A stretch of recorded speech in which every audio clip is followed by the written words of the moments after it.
Good morning friends. स्वागत है आपका हमारे यूट्यूब चैनल जीएस कैप्सूल में। आई होप आप सभी लोग बहुत अच्छे होंगे और आपकी तैयारी अच्छी चल रही होगी। फ्रेंड्स, आप सभी को पता है हम अपने इस चैनल के माध्यम से regularly current affairs one liners की फॉर्म में आपको प्रोवाइड कराते रहते हैं या छोटे छोटे पॉइंट्स के फॉर्म में आपको प्रोवाइड कराते रहते हैं जो आपके एग्जाम पर्सपेक्टिव से बहुत इंपॉर्टेंट होते हैं। इसका फ्री पीडीएफ मैं आपको वीकेंड पर अपने टेलीग्राम ग्रुप में भी प्रोवाइड कराता हूं। तो जिन्होंने अभी तक 31 जुलाई से 6 अगस्त तक का डाउनलोड नहीं किया है पीडीएफ, वो हमारे टेलीग्राम ग्रुप से कर सकते हैं, मैंने वहां पर डाल दिया है। ठीक है, तो आज हम 7 अगस्त के जो करंट अफेयर्स चर्चा में है उनको देखेंगे। तो अगर आप हमारे चैनल पर नए हैं तो प्लीज इसे ऐसे ही अपडेट्स के लिए आप सब्सक्राइब कर सकते हैं। तो चलिए शुरू करते हैं। ये देखिए, काफी एक इंपॉर्टेंट न्यूज है। स्मार्ट सिटी मिशन के तहत कोयम्बटूर सिटी कॉरपोरेशन ने प्रसिद्ध भारतीय कवि और दार्शनिक तिरुवल्लुवर की तमिल अक्षरों से बनी एक प्रतिमा कोयम्बटूर शहर में स्थापित की है। यह भारत में अपनी तरह की पहली मूर्ति है। इस प्रतिमा में 3000 से अधिक अक्षरों का प्रयोग किया गया है। तो नीचे देखिए, मैंने फोटो भी डाला, बहुत अच्छी देखिए मूर्ति ये बनाई है। कल मैंने कम्युनिटी में भी इसका पोस्ट कर दिया था। तो देखिए, थोड़ी सी बात करें अगर, तो तिरुवल्लुवर किस समय के हैं, तो देखिए एक साउथ इंडिया में, दक्षिण भारत में संगम एज हुई थी या संगम काल हुआ था, जिसका जो टाइम पीरियड माना जाता है वो माना जाता है 300 ईसा पूर्व से लेकर 300 ईस्वी तक। इन 600 सालों में जो भी तमिल भाषा में या वहां की लोकल भाषाओं में, स्थानीय भाषाओं में रचनाएं हुई हैं, उन्हें बोला जाता है संगम टेक्स्ट।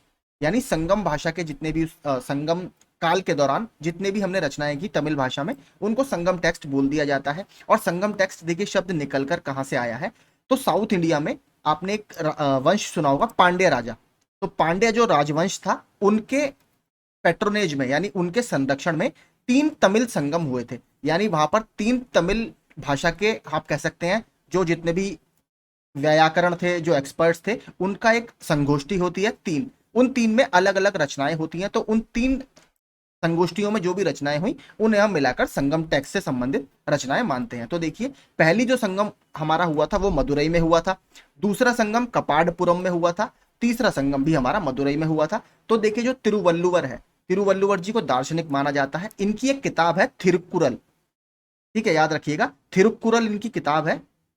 उसको माना जाता है कि वो जो नैतिकता है या मोरालिटी है उस पर लिखी हुई बहुत अच्छी वो किताब है। ठीक है, तो इसको याद रखिएगा। देखिए, थिरुवल्लुवर नाम है, किताब का नाम भी कुछ कुछ इसी जैसा है, थिरुकुरल। अब मैं इसके अलावा देखिए आपको 2-3 किताबें बल्कि और बताऊंगा, वो भी बहुत इंपॉर्टेंट है। उन 3 किताबों को आप रट लीजिएगा, वो लगातार पूछी जाती रहती है। तो सबसे पहली किताब है आपकी तोलकापियम या तोलकपियम, आपने सुना होगा। तोलकपियम लिखी है तोलकापियार ने। और देखिए, ये किससे संबंधित है, ये तमिल व्याकरण से संबंधित वन ऑफ द अर्लीस्ट ग्रंथ है, इसलिए ये बहुत फेमस है। तमिल भाषा में लिखा हुआ या तमिल व्याकरण से संबंधित सबसे शुरू के ग्रंथों में से ये एक है। इसके अलावा बात करें, एक है आपका सिलप्पदिकरम। ठीक है, सिलप्पदिकरम लिखी है इलंगो अडिगल ने, ये भी याद रखिएगा। और इसके अलावा एक बुक और आती है मनी मेक लाई। मनी मेक लाई जो किताब है वो लिखी है सित्तलाई सत्तनार ने। ठीक है, फिर से बता देता हूं, तिरुवल्लुवर ने लिखी है तिरुकुरल। आपका तोलकपियम लिखी है तोलका पियार ने, वो तमिल व्याकरण से संबंधित है।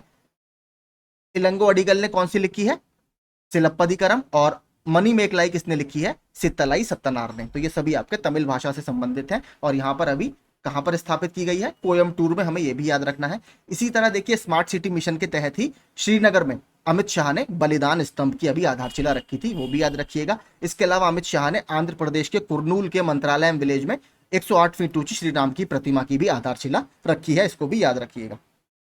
इसके अलावा कोयम्बटूर को क्या बोला जाता है, तो कोयम्बटूर को साउथ इंडिया का या दक्षिण भारत का मैनचेस्टर भी बोला जाता है, ये भी याद रखिएगा। इसके अलावा एक बहुत फेमस इंस्टीट्यूट यहाँ पर मौजूद है, कौन सा, Indian council of agriculture research का शुगर केन ब्रीडिंग इंस्टीट्यूट यानी गन्ना प्रजनन केंद्र, वो भी आपके कोयम्बटूर में ही स्थित है। ठीक है, तो कोयम्बटूर से सारे संबंधित फैक्ट्स हो गए। संगम एज से जितने भी क्वेश्चन बनते हैं रेगुलरली, वो मैंने आपको बता दिए। बुक्स जरूर याद रखिएगा, हो सकता है तो लिख भी लीजिए। ठीक है, आगे देखते हैं। प्रधानमंत्री नरेंद्र मोदी आज दिल्ली में 9वें राष्ट्रीय हथकरघा दिवस समारोह में भाग लेंगे। कार्यक्रम के दौरान प्रधानमंत्री भारतीय वस्त्र एवं शिल्प कोष का ई पोर्टल यानी आपका ऑनलाइन पोर्टल भी, इसका भी शुभारंभ करेंगे।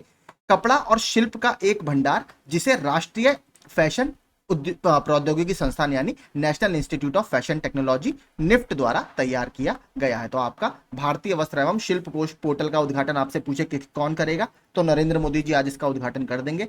नवा राष्ट्रीय हथकरघा दिवस समारोह कहां पर होगा? आपका नई दिल्ली में होगा। कौन सा संस्करण है इसका? नवा संस्करण है, हमें यह भी याद रखना है। ठीक है, आगे चलते हैं।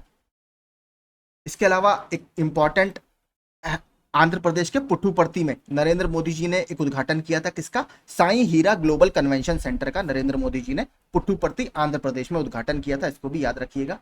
इसरो ने चंद्रयान 3 की कक्षा में कमी लाने की प्रक्रिया सफलतापूर्वक पूरी की है। तो कल हमने ये पहले परसों हमने चंद्रमा की ग्रेविटी के क्षेत्र में उसको भेज दिया था, और अब धीरे धीरे हम क्या करेंगे आप देख सकते हैं, पहले बाहर की ऑर्बिट होती है, फिर और अंदर अंदर करते करते धीरे धीरे इसकी ऑर्बिट्स में या उसकी दूरी में कमी की जाती है, और फिर वो धीरे धीरे उस पर सॉफ्ट लैंडिंग करेगा।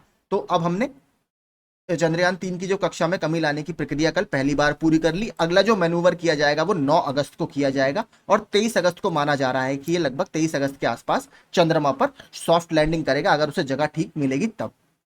बात करें कौन सा मिशन है, तो हमारा चंद्रयान का तीसरा मिशन है। सबसे पहला मिशन 22 अक्टूबर 2008 को लॉन्च किया गया था। उसके बाद आपका चंद्रयान 2 जो हमारा था वो 22 जुलाई 2019 को लॉन्च किया गया था GSLV मार्क 3 से, लेकिन आपको पता है सॉफ्ट लैंडिंग वो नहीं करवा पाया था, और थोड़ा सा मिशन फेल तो नहीं बोलेंगे क्योंकि ऑर्बिटर उसका लगातार काम कर रहा था। तीसरा हमारा जो मिशन है वो 14 जुलाई 2023 को सफलतापूर्वक छोड़ा गया है, और इसमें जो लैंडर है उसका नाम क्या है? विक्रम, और जो रोवर है उसका नाम क्या है? प्रज्ञान। तो इसको याद रखिएगा। आगे चलते हैं। बिहार में आज से G20 सदस्य देशों को समर्पित एक कला प्रदर्शनी बिहार संग्रहालय पटना में शुरू होगी।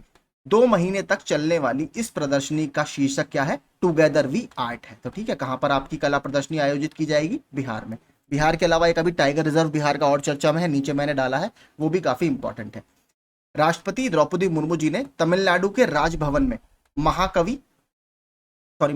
महाकवि सुब्रमण्यम भरतियार की प्रतिमा का अनावरण किया। तो आपसे एक फैक्ट यही पूछ सकता है कि हाल ही में राष्ट्रपति द्रौपदी मुर्मू जी द्वारा महाकवि सुब्रमण्यम भरतियार जी की प्रतिमा का अनावरण कहां पर किया गया है? तो तमिलनाडु में किया गया है, और इन्होंने राजभवन के दरबार हॉल का नाम बदलकर क्या कर दिया? इन्हीं के नाम पर भरतियार मंडपम कर दिया। इसके अलावा अभी नरेंद्र मोदी जी ने प्रगति मैदान में इसका उद्घाटन किया था, भारत मंडपम का उद्घाटन भी किया था, इसी जैसा उसका नाम है। प्रधानमंत्री नरेंद्र मोदी ने अमृत भारत स्टेशन योजना, देखिए इससे प्रश्न बनने के चांसेस बहुत ज्यादा हैं क्योंकि काफी लगातार ये न्यूज में है, के अंतर्गत वीडियो कॉन्फ्रेंसिंग के माध्यम से 27 राज्यों के 508 रेलवे स्टेशनों के पुनर्विकास की आधारशिला रखी है। टोटल तो देश में स्टेशन करीब 1300 से ज्यादा है, लेकिन कल जो आधारशिला रखी है वो 508 रेलवे स्टेशनों में काम लगभग कल से ही शुरू आपका हो गया है। तो नीचे थोड़ा सा और है, वो भी पढ़ते हैं। इन स्टेशनों के पुनर्विकास पर लगभग 25,000 करोड़ रुपए की लागत आएगी। प्रधानमंत्री ने कहा कि प्रत्येक अमृत स्टेशन शहर की आधुनिक आकांक्षाओं को प्राचीन धरोहर का प्रतीक होगा। ठीक है, यानी आपका जो वो मॉडर्न भी होगा, लेकिन जो उस एरिया की प्राचीन सांस्कृतिक विरासत है उसको भी वहां पर प्रदर्शित किया जाएगा। उन्होंने कहा कि अमृत भारत रेलवे स्टेशन के तहत लगभग 1300 बड़े रेलवे स्टेशनों का विकास किया जाना है। तो मैंने आपको बताया टोटल वैसे लगभग 1300 स्टेशनों का विकास किया जाना है, लेकिन अभी जो इनॉग्रेशन कल इन्होंने किया वो 508 स्टेशनों का किया। अगला, सऊदी अरब के तटवर्ती शहर जेड्डाह में आयोजित यूक्रेन शांति वार्ता में श्री डोभाल ने मौजूदा संघर्ष से विश्व के समक्ष उत्पन्न परिस्थिति की चर्चा की। तो देखिए अजीत डोभाल जी जो हमारे नेशनल सिक्योरिटी एडवाइजर हैं, अभी कहां पर गए थे? यूक्रेन शांति वार्ता कहां पर आयोजित की गई? सऊदी अरब के एक कोस्टल सिटी है जेड्डा, वहां पर आयोजित की गई। ठीक है, सऊदी अरब की अगर कैपिटल की बात करें क्या है, तो रियाद इसकी कैपिटल है, याद रखिएगा, काफी इंपॉर्टेंट है। अगला, भारत ने श्रीलंका को विशिष्ट डिजिटल पहचान परियोजना के लिए, तो ठीक है पहला बात तो यही पूछ सकता है कि विशिष्ट डिजिटल पहचान परियोजना किसकी है, तो ये श्रीलंका की है। इसके लिए हमने 45 करोड़ रुपए की उन्हें आर्थिक सहायता दी है। भारतीय खेल प्राधिकरण SAI यानी स्पोर्ट्स अथॉरिटी ऑफ इंडिया ने चीयर फॉर इंडिया अभियान के तहत एक लघु फिल्म श्रृंखला हल्ला बोल की शुरुआत की है। इसका उद्देश्य हांगजू सिटी चाइना एशियाई खेलों के लिए जाने वाले एथलीटों का प्रोत्साहन करना है और इसके लिए उन्हें जागरूकता उसमें फैलाना है। तो 2023 में जो हम पहले 2021 में होने वाले थे लेकिन कोरोना काल के दौरान नहीं हो पाए, तो अब ये एशियाई खेल कहां पर आयोजित किए जाएंगे? हांगजू सिटी है चाइना की, वहां पर।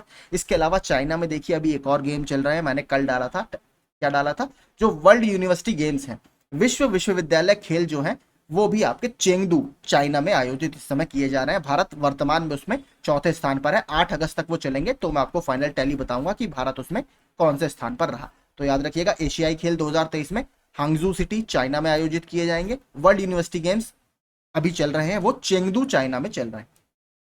राष्ट्रपति द्रौपदी मुर्मू ने तमिलनाडु के नीलगिरी जिले के मुदुमुलाई टाइगर रिजर्व अभ्यारण्य में थेप्पाकाडू हाथी शिविर का दौरा किया। तो देखिए, पहली बात तो मुदुमलाई टाइगर रिजर्व कहाँ है, ये आपका तमिलनाडु में है। और यहीं पर अगर आपसे पूछे थेप्पाकाडू हाथी शिविर कहाँ पर है, तो ये भी आपका तमिलनाडु में ही स्थित है। राष्ट्रपति ने ऑस्कर विजेता documentary film the elephant whisperers, देखिए इसका नाम आपने पहले काफी सुना होगा, ये इसी टाइगर रिजर्व में शूट की गई है पूरी मूवी, इसीलिए यहाँ पर काफी ज्यादा ये चर्चा में थी। इसके नायक हाथी महावत जोडी बोमन और बेली से इन्होंने मुलाकात की है। अगला, बिहार के पश्चिम चंपारण जिले में वाल्मीकि टाइगर रिजर्व। तो देखिए, बिहार में केवल एक ही टाइगर रिजर्व है आपका, वाल्मीकि टाइगर रिजर्व। इन्होंने यहाँ पर गैंडा संरक्षण परियोजना शुरू करने के उपाय सुझाने के लिए एक राइनो टास्क फोर्स का गठन किया है। तो बिहार सरकार ने वहां पर राइनो का वो री इंट्रोडक्शन करना चाह रहे हैं, राइनो को दोबारा से बसाना कुछ चाह रहे हैं, तो उसके लिए उन्होंने एक राइनो टास्क फोर्स यानी गैंडों के लिए टास्क फोर्स बनाने की बात की है। एशिया के सबसे पुराने फुटबॉल टूर्नामेंट डूरंड कप का 132वां संस्करण 3 अगस्त को शुरू हुआ। तो इंपॉर्टेंट देखिए क्या है हमारे लिए, पहला, डूरंड कप किस खेल से संबंधित है, तो डूरंड कप फुटबॉल से संबंधित है। और डूरंड कप का ये कौन सा संस्करण है, तो डूरंड कप का 132वां संस्करण है। इसको जरूर याद रखिएगा, ये मैंने सिर्फ इसीलिए डाला है क्योंकि आपको पता है अलग अलग ट्रॉफी से संबंधित खेल पूछता रहता है कि ये ट्रॉफी किससे संबंधित है या ये कप किससे संबंधित है। ठीक है, तो यही देखिए आज के हमारे सारे करंट अफेयर्स थे। आई होप आपको ये सेशन पसंद आया होगा और जो एडिशनल फैक्ट्स बताए मैंने आपको वो भी पसंद आए होंगे।